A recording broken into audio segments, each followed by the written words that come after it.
Welcome to Coinology, the podcast. Hey, and welcome to another episode of Coinology, Season 5. And today we have a very special guest. We have none other than Nichole Harmon in the building. Well, Harmon Pointdujour. Pointdujour, yes. Hyphenated like me, right? Yeah. I know my husband's going to kill me because it's Pointdujour, but... He just wants you to be Nichole Pointdujour. Yes, okay. That's what it is legally, but I love my last name Harmon, so... Yeah. Okay, so a lot of times I get a lot of beef, too, about, why did I choose to hyphenate my name, right? Mm-hmm. I chose to hyphenate my name because... I am a porter and I am an EK. I'm very much about family. See, I'm loyalty to the heart. Mm-hmm. I'm Godfather, Michael Corleone. I'll always be a porter and I'll be an EK as well. But I just couldn't let it go. And then the other thing is I had a lot of assets in my maiden name that I felt like I wanted to actually make sure I created in both in spaces. And you may correct me and say, hey, it really does make a difference. So for me, I got married later in life. Mm-hmm. And so similar to you, not only assets, but on Wall Street, everybody knew Nichole Harmon.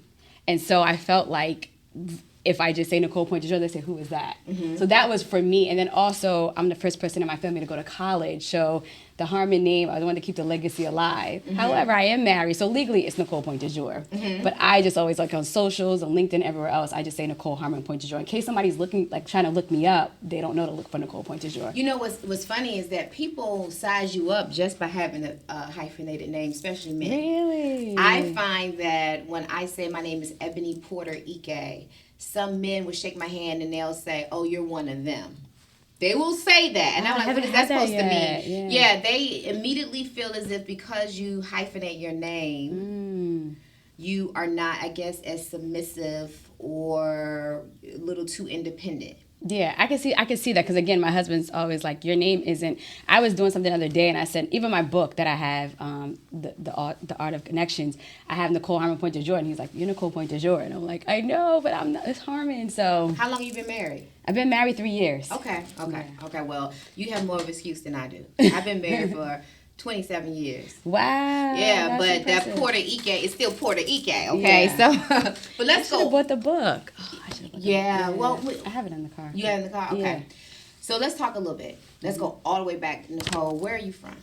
I was born in Newark, New Jersey. Okay. And so all of Newark, New Jersey, and I lived in East Orange, Irvington, Hillside, Vauxhall. So I went to high school in Vauxhall, New Jersey, but I was born in Newark and lived in Newark before I moved to Vauxhall. Okay, so Newark, New Jersey. Literally, I just got off the plane from New York. Yeah. And came straight here for this interview. I said, I can't miss it. We're not rescheduling it. We're not canceling it. Mm-hmm. Y'all gonna get me with my airport clothes on and all, but I still look good though. Thank you. But I said I have to be here to interview Miss Nichole.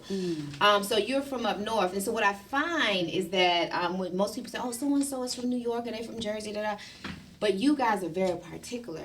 She's from Bronx, Brooklyn, Jersey, so it's not the same. So if someone says, I'm from New York, but I'm from Brooklyn, it's a quite different experience. So what I realize with that is, if you're from one of the boroughs, you say the borough. I'm from Brooklyn. I'm from Bronx. Or if you're from the outskirts of New York, you say I'm from New York. And then like, where are you talking about? Oh, Westchester. Oh, upstate, right? But that's what I see that they do there. And then Jersey, North Jersey and South Jersey are so different. North Jersey, we're right outside New York, so we have a lot of similarities to them. Mm-hmm. South Jersey is right outside of Philadelphia, so they are more assimilated to Philly people. Okay. So did you grow up as the only child? No, I have 2 brothers and 2 sisters, but my mom has 2 and my dad has 2. Okay. Yeah. Okay, so were you all raised in one home together? Or? No, just my mom and her 2 kids, I was raised in the house with them. Okay.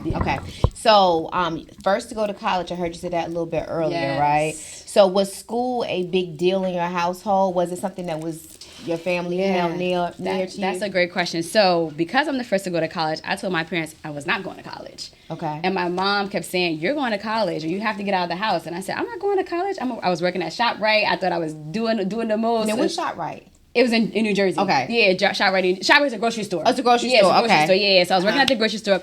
If I could get paid Wall Street salary to be a cashier, I would do that. Okay, you loved it. I loved it. I love numbers because I'm in finance. I love numbers. I knew all the produce codes. I knew bananas was 40.11, peppers was 46. I knew the codes like the back of my hand. I love talking to people, so I would talk to each customer. And I won an award for being the fastest cashier in the Northeast. Like, I was really good at being a cashier. But yeah, so in my household in high school, I actually didn't love school.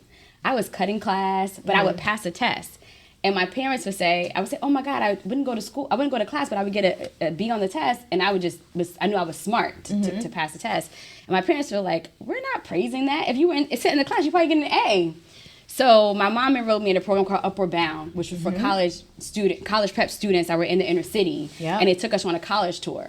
And I got to go to different black colleges and universities. And so Virginia Union, which I know you went to VCU, is in Richmond, Virginia. And that was one of the schools that accepted me and gave me the most money. So that's how I ended up there. But I went kicking and screaming because I said, nobody around here went to college. Why do I have to go to college? Well, so let me ask you this. So one of the things in my household was my mom and dad, neither one of them graduated from college, but they both wanted me to go to school. So it was very important for me to go off to school. But no one emphasized the importance of HBCU. It was just, you are going to college. Was the HBCU a dying factor for you? No, I didn't even know where I wanted to go. I mean, nobody in my family went to school, so I had no. So you had no idea that Virginia Union was going to be an all-black school. The college tour was HBCU, so I went to Spelman, I went to Clark, I went to Morgan. They took us on a black. That's what I was exposed to. Okay. So I was applying to those different schools. So that's how I ended up at. So what was your experience like at Virginia Union? Oh my goodness! So one, coming from the north, I thought everybody dressed like us, talk like that. I thought we were like the mecca of everything. I learned people are different. The first time I ever heard go-go music was in college. Yeah, go-go. I never heard what that was. Girl, okay, I'm gonna have to get Lisa up in here for you. Me and Lisa? Yeah. Yeah, because you know. So the go-go in Jersey is a strip club. Okay. So they say we're going to the go-go, and I'm like, they're going to the strip club? And it's an actual whole music thing. Did you like it? It's interesting. I like the 6 in the morning and the pancake. They play that. So I like some of it, but I was exposed to that. And then I was exposed to people that grew up on farms, right? So in North New Jersey, you don't see farmland everywhere. So it was a different experience. And also, when I say I learned the most in college, that was the first time I realized I didn't grow up with a lot of money. So when you grow up in the inner city, everybody's kind of all in the same tax bracket, right? And so when I went to college, I remember one of my friends, her name was Keisha. She was like, I need money for books. Call her dad, credit card, here you go. I call my house, I need $300 for books. They're like, we don't have that. Like, what? Like, and so it was a first exposure to me to say, oh, I don't grow up with families that could just give you $300 here, $1,000 here for whatever you need. We have to figure out how to make it work. You know, that's a very interesting topic because I remember being in college at Virginia Commonwealth University and the very first time realizing, too, that I grew up in not a non-desirable area of town, right? Because I never thought about that because when you grow up, you just grow up. Right. And then I remember being in the dorm room and this guy came in and it was a whole bunch of us in the room. We were all talking and he was like, everybody talked about where they were from. And I'm from Farmington, I'm from this, I'm from that. And everybody had a place, you know, that was echelon. And so they asked me where I was from. And I said, oh, I'm from Victoria Boulevard. So I'm from a place in Hampton where it's Shell Road. And my street is Sealy Street, which was sandwiched. You had Shell Road on this side, Victoria Boulevard on this side, right? Victoria Boulevard was a white street. Shell Road, all black. Got it. So when he asked me where I was from, I said Victoria Boulevard because that was the side that was opposite from Shell Road. And then when I told him exactly where, he said, no. You're from Shell Road. And then he said, and you up in here acting all bougie? Do you know how embarrassing? That was the very first time that I sat there and I realized, I said, well, wait a minute. Because again, growing up, everybody's all the same to your point. Right. But then it also hit me at that moment too, Nichole. I said, why did I say Victoria Boulevard versus, because I was always Shell Road. They always hear me say Shell Road, but for that moment, you changed it. I changed it.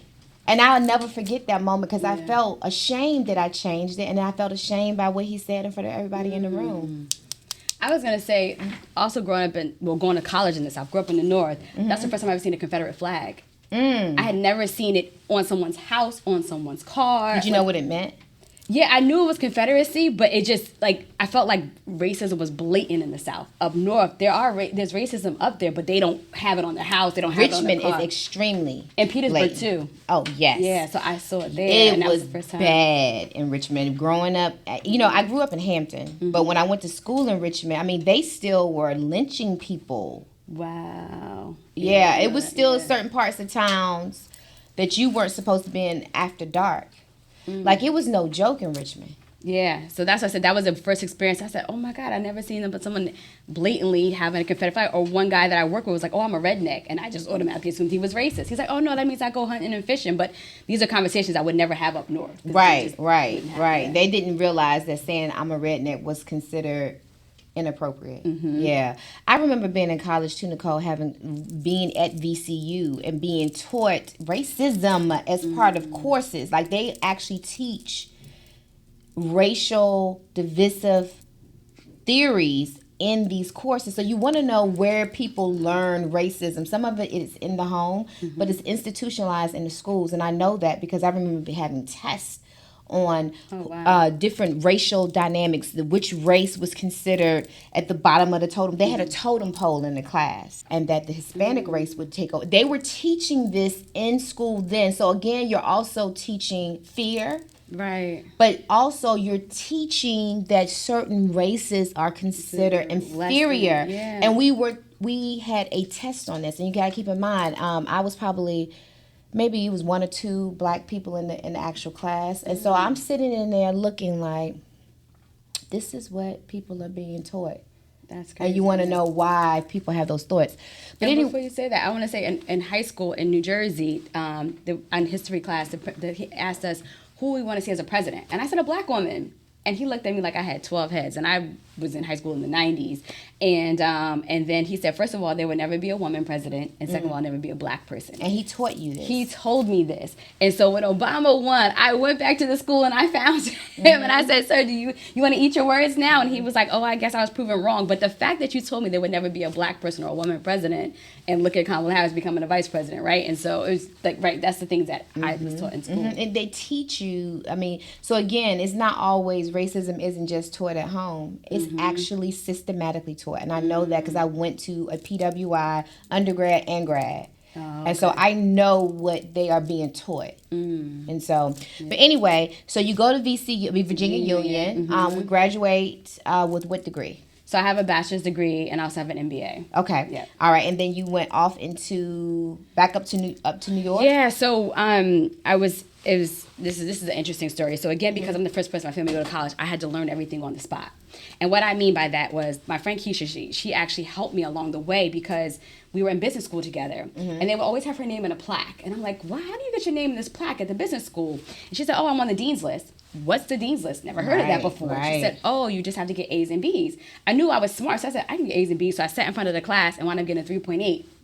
And so that got the attention of the career service department lady. And I tell everybody that's in college, find your career service department person because that's who companies go to for job opportunities. She found me because I kept consistently being on the dean's list. And she said, you need an internship. And I said, oh, no, I work at Old Navy. I'm making $7. I was making $7.50. And I'm like, oh, I'm about to get a raise to $7.83. I don't know what an internship, because it was a free internship. It was not paid. And I was like, oh, no, girl, I'm working at this job. I'm not doing that. And she said, you need experience at a real job. You're graduating top of your class. You need experience. So we fought back and forth, but I did the internship, loved it. I said, oh, my God, I'm going into an office. Instead of going into the mall, folding clothes, working the cash register, going into an office, and I was in the HR department.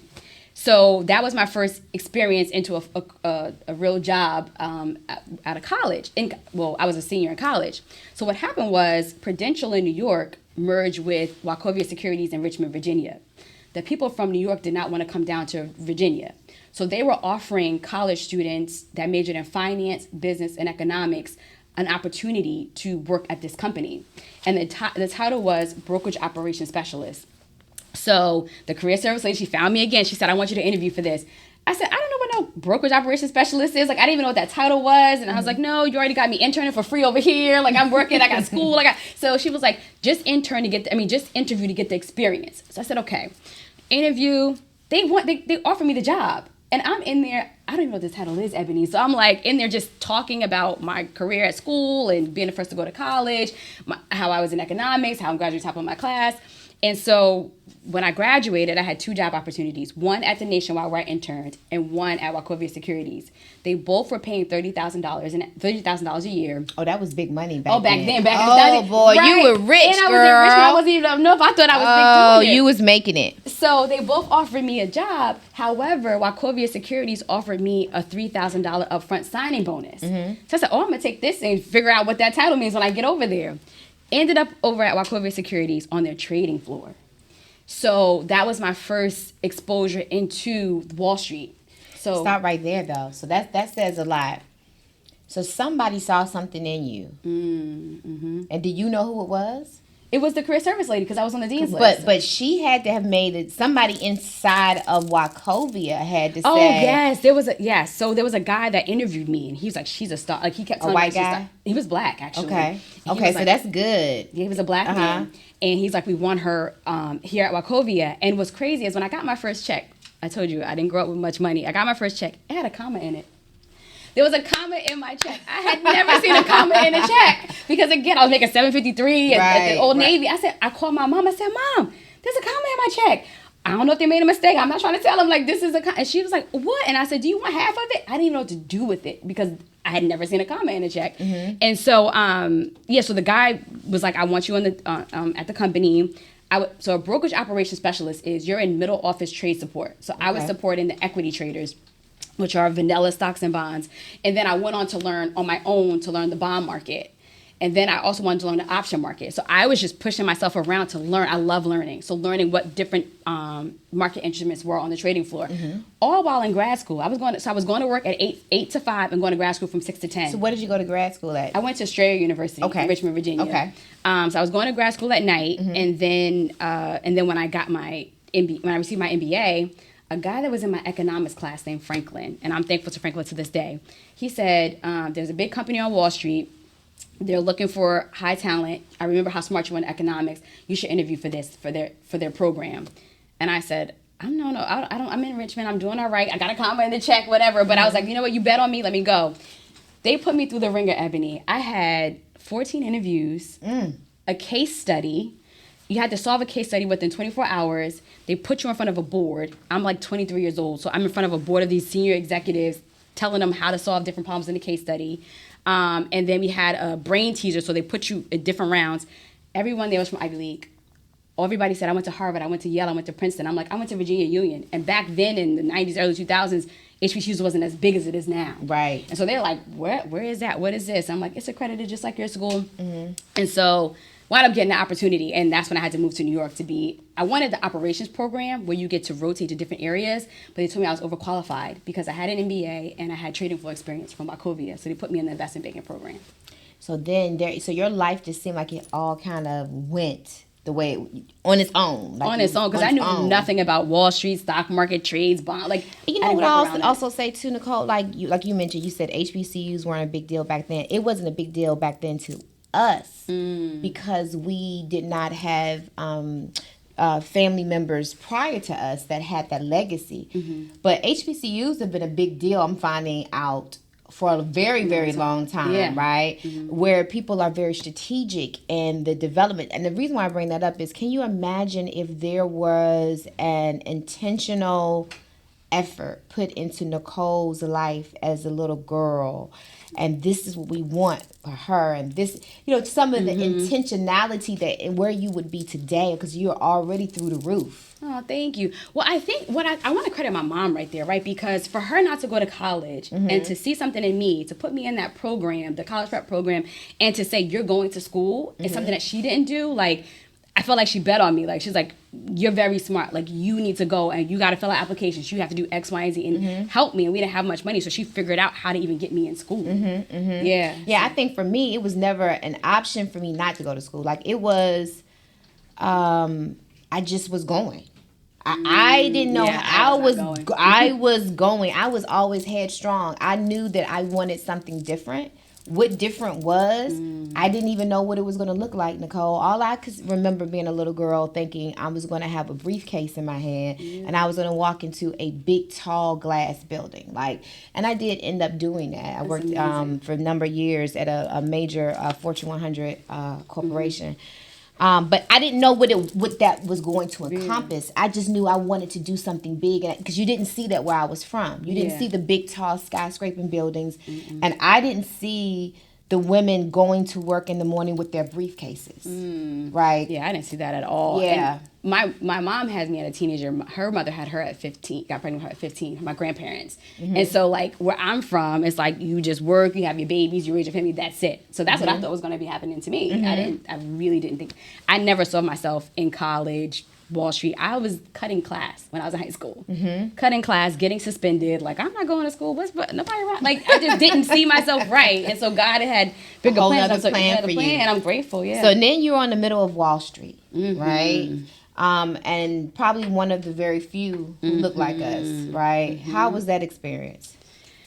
Very different. Very, very different. Again, not only was I a black person, but I was only woman. So it's both things. And I remember on the trading desk, seeing the guy side of them getting married. So they knew when they were going to propose. And I remember one of the admins was saying, "Oh, I'm getting married and my mom's only giving me $30,000. And I was like, "Wait, what? Giving you?" And she's like, "Yeah, when it's 5 of them. When each of them get married, their mother gives them $30,000 for their wedding and $30,000 for a home. So they get $60,000, and you have 5 kids each marriage." And I'm like, I don't know nobody's gonna give me 30, let alone 3,000, I remember seeing that too. Yeah. And so it was just the experience of you got somebody giving you 30, it was just the craziest thing for me to be in a space where I'm around generational wealth, and then the clients that I manage, very wealthy too, right? And so it was a different experience, but then I just tried to find commonalities, right? We all like good food. We all have certain hobbies that we like to do.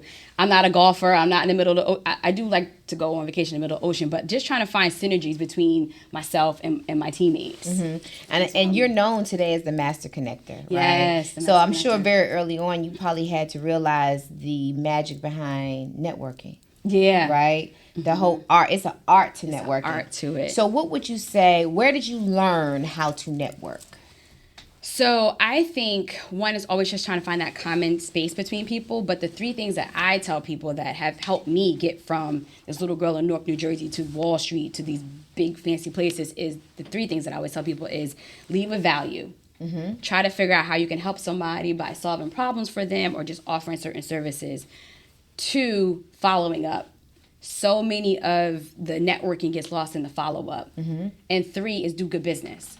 So once you get the opportunity, you don't want to fumble the ball, to say, because just as good news travels fast, bad news travels fast too. So if I didn't do good business, I wouldn't be in certain rooms. But I'm known as not only the master connector, but an executionist. If I say I'm going to do something, they know that's going to be done with excellence, similar to yourself. If you're going to be on a project or helping somebody something, they know it's going to be executed in excellence.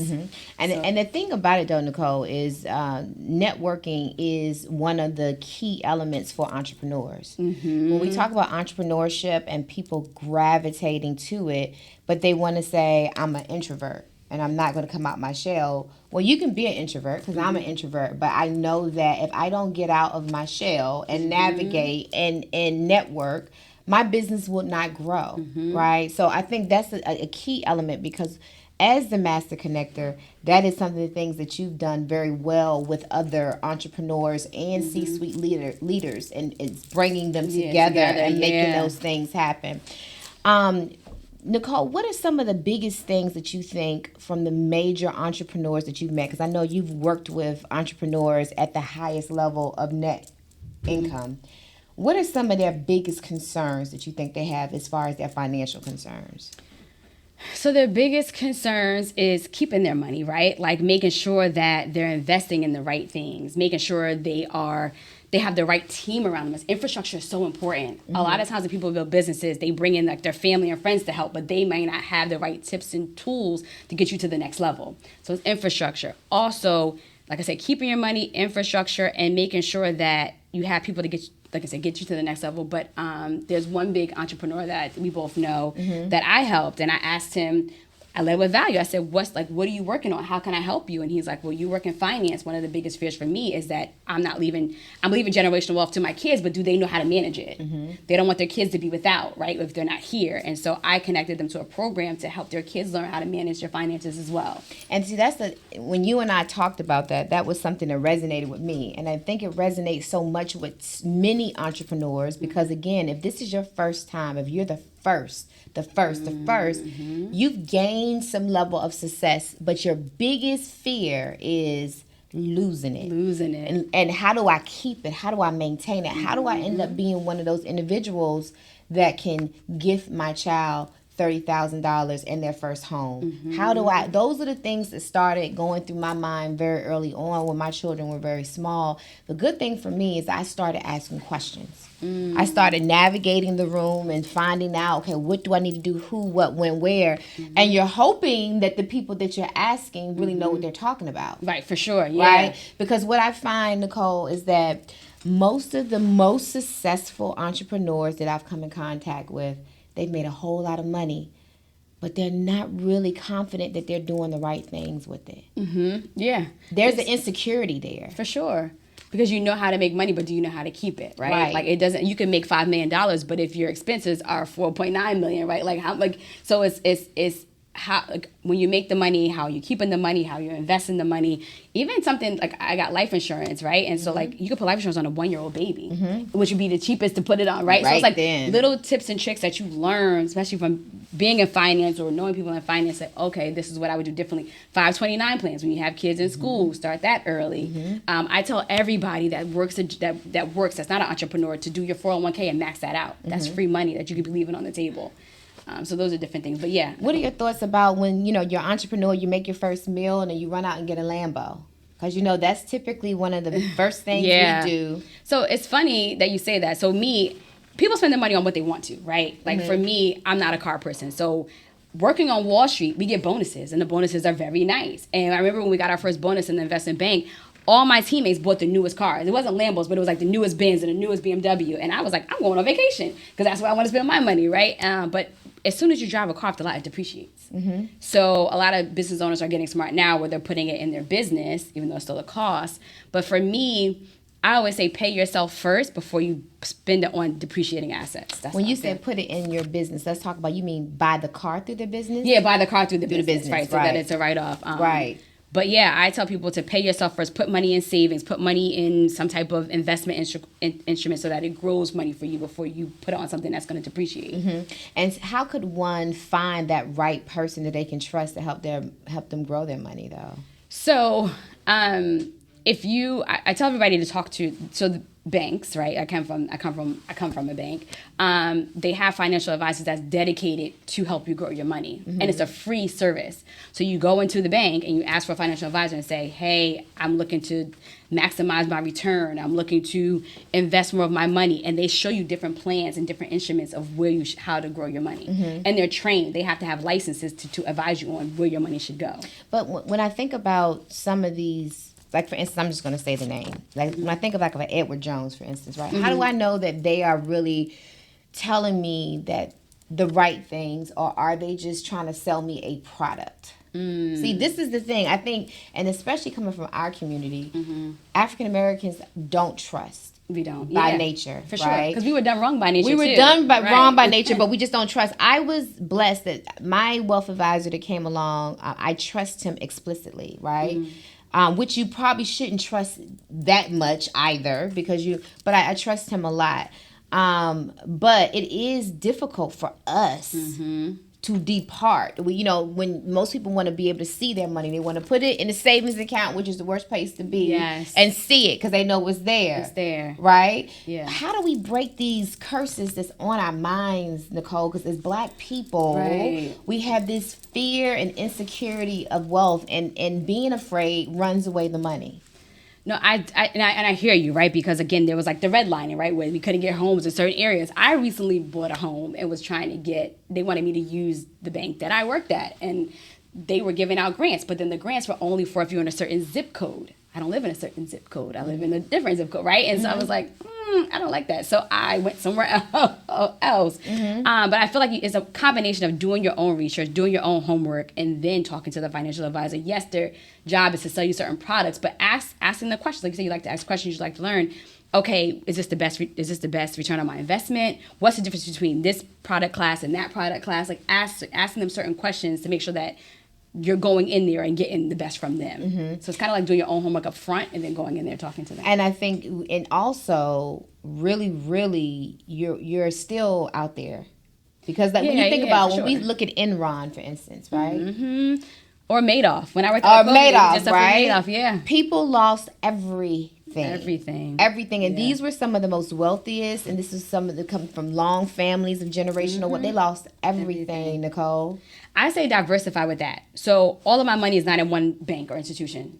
I have like 6 different savings accounts, and they're all in different places. So that's the safest thing you can do, is diversify as much as you can, so that you're not all your eggs are in one basket at one place. But again, you don't know. And even for the stock market, people would always ask me. I was an equity trader for years. What should I invest in? We can't tell you what to invest in, because at the end of the day, we don't know what the market's going to be tomorrow. But do you guys get but is it sort of like selling products too? Like, do you guys get bonuses for getting people to buy shares from certain? Yeah. So a financial, somebody that's selling you something gets probably paid on commission or basis points for the money that they're managing for you. Right. So they have like things called basis points, which is like we charge a certain percentage if we're managing your account. So they do get that, and then if we upsell you to XYZ product, you get paid. They get paid on the amount that you're putting in. And see, that's where I get to be like, oh, yeah. How do I know that the advice that I'm getting is legitimate? Yeah.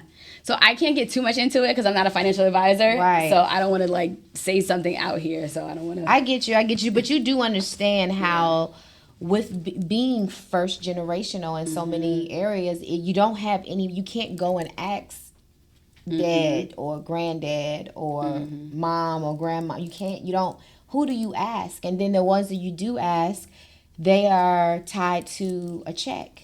Yeah, at the banks, yeah. So then you start to say, right, where do I? So I just feel as if being first generational African American entrepreneurs, you're damned if you do, you're damned if you don't. So when that gentleman said, hey, I just want to be able to sleep at night because I just want to make sure that I don't do all of this. My biggest fear, I shared with you, Nichole, my biggest fear is that I'm doing all of this. I'm doing all of this for it to go away when I close my eyes for the very last time. I don't want it to just go away. Right. Right? Yeah, it's important for me that generational. So, and making sure that I'm putting the things in place. And I'm not the only one who feels that way. But most entrepreneurs, they're so proud, especially Black entrepreneurs. They're not going to say, this is my fear. Yeah. This is what I'm struggling with. So they need someone like a Nichole that can, if you can't help them, you probably can connect them. Yeah, like I know who the players are that they should be talking to. Right, and you know if this person is legitimate or not. Right. And they're not going to lead you down the wrong path. Is that the basis of the Master Connector?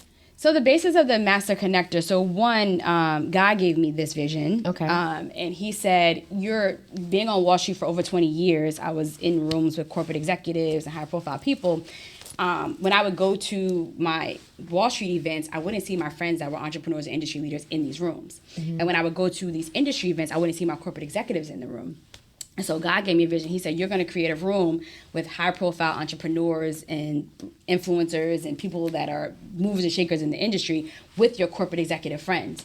And so that's where the Master Connector came from. And then my husband actually gave me the name because he would see people calling my phone all the time saying, I need this, Nichole. I need to be connected to that. What events are happening? What's going on? He's like, you're always connecting people. You're like the Master Connector. And so that's where the name came from. But the events came from God giving me a vision saying, you're going to create a room where you're bringing in high-profile people and corporate executives all in one space. And then in each event that I do, it's called In the Room Where the Deals Are Done. I bring in one multi-millionaire to tell us how they got from point A to point B, to how they gained their millions. I think that's so important. And people, that's the other part. We have to have our own responsibility in this game. We got to get out. We got to network. We got to ask questions. Don't be afraid. Don't be ashamed. Don't be shy. Find someone and let go of your insecurities. Yeah. And the room is so impactful. So I was at an event literally 2 weeks ago, and a girl came up to me and she said, "Oh, I know you." And I said, "Okay," because I didn't know her. And she's like, "I came to your event." And I said, "Oh, thank you." And she said, "Your event changed my life." I said, "What? Wait, are you sure?" And she said, "Yes." She said, "I met a person, she's an entrepreneur, but she met somebody in the government that focuses on government contracts. She's literally building out a building in Tennessee that's a $2 million project that he's helping her with." So the room is so beautiful because it has these corporate executives that you most likely wouldn't come across because they're in their own world doing their own thing with these successful entrepreneurs that are in their world doing their own thing, and they're helping each other grow their businesses. And what I say all the time is corporations need people that are influencers and industry leaders that are in the field to make them the business of choice. And then the business of choice needs these influencers and industry people to help tell them what the products are. So, Nichole, one of the things that I have a client, and she shared with me her story of earning $4.2 million in 1 year. And she was the most depressed that she ever was in her life. I know who you're talking about. She talks about it often. Yep. The most depressed in her life. And so the question is, how many entrepreneurs are actually running around here that's making everyone feel as if they're living on top of the world? Because social media is very easy to make that look that way. Right. But actually at home miserable because their money is holding them captive. You know, it was funny, you and I talked the other day, and you was like, "Ebony, what is wrong with you?" I kept saying, "Nichole, be careful. You can't go here. You can't go there. You can't do this." Yes. And you was like, car, this and that. And I didn't realize how, I guess, Paranoid. Yeah. I was until you said, "Ebony," but it's the life after a while you start living like you're in a jail. Like, you can't go here. If I go here, I have to make sure I have this person. You can't drive this. You can't. If I am going to drive, where am I going to park? I can't have this on. Somebody's got to be with me. Where am I going? That don't. And I can't pre-announce I'm going to be there. I can't go. So the question is, do people really know what they're signing up for? It's a whole nother life, and you don't even realize how paranoid you are to someone like Nichole's talking to you on the phone, and they say, "Are you okay?" And then that's when you said that, it made me realize, wait a minute, Ebony, this is not normal. Yeah, I mean, yes, you want to be cognizant and cautious of like where you're going, but yeah, I didn't think about it to the extent that you were like running everything down. I know somebody who also made $4 million last year as well, and they were like, the most dangerous thing is to be a black millionaire man in America. And he used to walk around with a weapon because he was always so paranoid. And then he said he stopped doing that because he felt like he was welcoming in negative energy by carrying a weapon around. So you never know what anybody's going through. Poor people, rich people, like everybody has some part of their life that they're going through that they're trying to, be better at and mask it for the masses so that they don't know. But I lean on the Lord. I lean on the Lord too. But the other thing I'll tell you, Nichole, is it's just the fact of the mental wellness, though, that I want to get back on that, because you don't know what people are struggling with. You think that because you see something shiny on the other side, that everything's all good, but you really don't know what these people are struggling with, right? And so the question is, when you sit back and say, "I want this and I desire that and I covet this," do you really truly want everything to go along with it? Yeah. Because even like when you're in the spotlight, like they're the fastest to come at you. I had a guy literally yesterday, and his parents are famous, but he's famous by association to his parents. And he was like, "I'm on social media every day." And he said he gets paid by being on social media, right? That's his job. He said, but you have to be ready for the negative that's going to come with it. He said they come on, they say he's gay, they say he's ugly, they say he's this, all the things that come. And I was like, oh my God, I don't experience but again, I'm not famous on social media, but that's his brand. Like, their brands pay him to be in the forefront, and he goes home and he's sad sometimes because people are always talking about him. So he had to develop the tough skin. But I do know, like you said, you don't know what anybody is going through. And see, Nichole, you still have... So I remember when I transitioned from thinking corporate to this world that I'm in now. And it's a different world. It's a different world. When I was in corporate, I didn't have the concerns. I wasn't worried about some of this stuff because I just had the people you were around. It was just different. And this entrepreneurial space is mixed. you don't know you don't know what people's intentions are. It is very different over here. And so I bet if you talk to more people over on this side of the fence that I'm at, I'm sure some of them probably are just as cautious as I am, or maybe I'm just overly paranoid. Have you talked to them about like, hey, are you overly cautious about where you're going, when you're going, how you're going? No, I haven't asked them that. But I do know, like, sometimes they don't post something until they're gone, right? Like, I do know that people do that. I do that myself. Like, I never really post in real time of where I'm at and what I'm doing. But it's a lot of smoke and mirrors, I will say that. Yes. Like similar to you, we know a lot of people that one thing they portray versus what's really happening. And when I moved to Atlanta, everybody's always telling me, be careful. It's a lot of scamming out here. Be careful. Yep. They tell you one thing and it's not really this. So it's heightened me a little more, even though I'm coming from up north, because up north you got to have tough skin and be in the grit, and we're fast moving, fast talking. But here it's like, okay, is this person who they really say they are? Right. Like, that's a big concern. Yeah, that's a big concern, because I think what happens is in the entrepreneurial space, everybody wants to be the best, the biggest, the fastest, the largest, right? And so therefore they're putting up this front.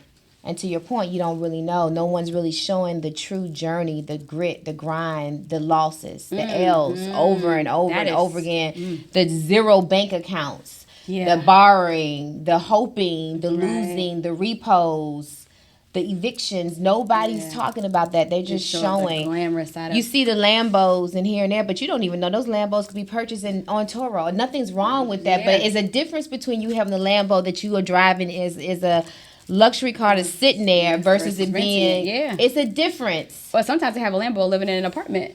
Like, so well, that's the biggest thing so that's one of the things. I have a very good friend of mine who has a fleet of luxury cars, but lives in the hood. And lives in not even owning their home in the hood, but renting in the hood. Right. But again, that's financial literacy. So now let's talk a little bit about your book. Let's grab your book a little bit. Thank you for going to say. Oh, you want to say one? Yes. Okay. It's a pretty picture too, Nichole. Thank you. So I wrote the book, The Master Connector, the ultimate guide to building impactful connections for life and business success. I always wanted to write a book because coming from the inner city, first to go to college and then learning all the things along the way, I felt like I needed to put all the tips and gems in here to help people grow their network, to grow their net worth. So I have so many different chapters in the book, and like one of my chapters is investing in where you want to see yourself. And so an example for that is I have a platinum Amex card, right? You have to have a certain credit score to get a platinum card, but it allows you access to the Delta Lounge. I was at the Delta Lounge a couple years ago at the Essence Fest, and one of my friends, Jamal, said, I want to introduce you to Cynthia Bailey and Egypt Sherrod, and I can say their names because they actually wrote quotes about it in the book. So he introduced me to them, and I always say the 3 keys, which I talked about earlier with you, is leading with value, following up, and making sure you're doing good business. So when I met them, I said, what are you guys working on? Like, tell me what you guys do. Like, what are your 2025 goals? How can I help you? And they both said they want more corporate sponsorships, partnerships, speaking engagements. I'm in corporate. So when we got back to Atlanta, I put together a dinner for those 2 high-profile entrepreneurs, and I invited some other entrepreneurs that I knew, and then I invited my friends that are in corporate, that have a seat at the table, that are vice president above like myself, that can help them get corporate dollars or get speaking engagements. And so that was a value add, and it was so crazy because we still do this dinner to this day where we share information. What are you working on? We started a group chat. We put in there if somebody's going to have a movie, like this week, Yandy's having a movie premiere, we're going to all go support her, right? And so I created that, but I talk about that in this book about paying where you want to see yourself. I have a chapter in there called Breaking Bread and Breaking Barriers. I knew if I could take them to dinner that we could let our hair down and discuss what's going on in our lives to help each other. Like what are our pain points? So there's different chapters. One of the things I'm hearing you say too that's important, a closed mouth don't get fed. So when you said, because I remember when you and I had lunch and you said, so how can I help you? Right? And a lot of times people don't just come out and say. They don't, right? But they did. And it was beneficial for them. Yeah. And that's another key tip I think that people need to pay attention to. If a person says, how can I help you? Don't keep your mouth shut. But the other thing is, how do you ensure that this person isn't using the hell out of you too, Nichole? Yeah, that's another part too, right? And so this year is actually funny. I was talking about this to my makeup artist. I said, I support so many people. Everybody knows we support, but I said this. I'm in the season where, sowing the seed and reaping where I sow. Like, I got to make sure they're supporting me too. That's right. So I started holding people accountable. Like, I come to all of your stuff. Like, have you been to my events, right? And so, and then you also have to have boundaries, right? So tell people like, oh, I can do this, but I can't do that.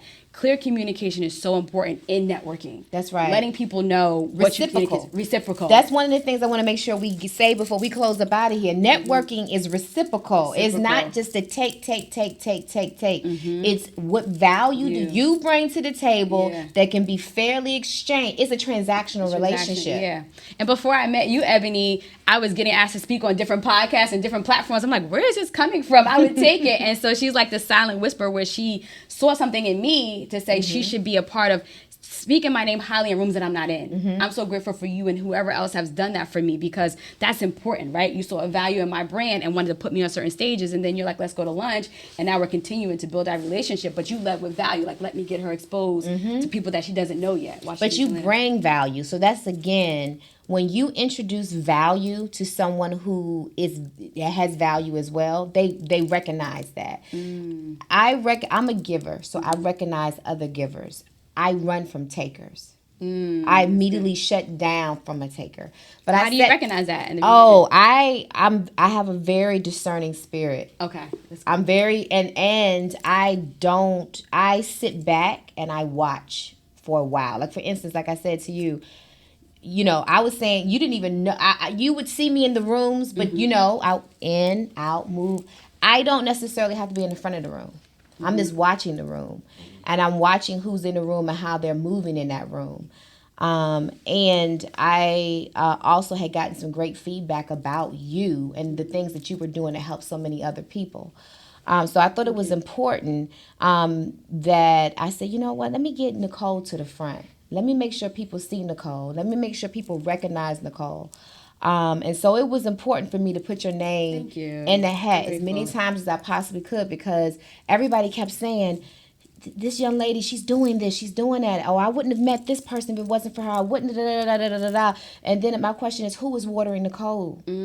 Sometimes we are the waterers, and but nobody who's watering us? Yeah, and nobody was. I was always pouring and connecting and helping. Yeah. But you should do it because you want to do it, not because I wasn't waiting for Nichole to say thank you, because you didn't even know I was doing it. I didn't, And when I found out, I was like, oh my God, thank you so much. Like, because you were doing it behind the scenes. Yeah. Yeah, but that's what I say about being genuine and really caring about seeing other women win and supporting them all the way. I'm so grateful and glad that you were able to come out today. And I'm so excited about the Master Connector. Yes, and so you can find this book on my website, www.themasterconnectoragency.com, and you can follow me on Instagram, themaster_connector. Get your copy. All right, guys, and thank you for tuning in to us, and we'll see you next time on Coinology.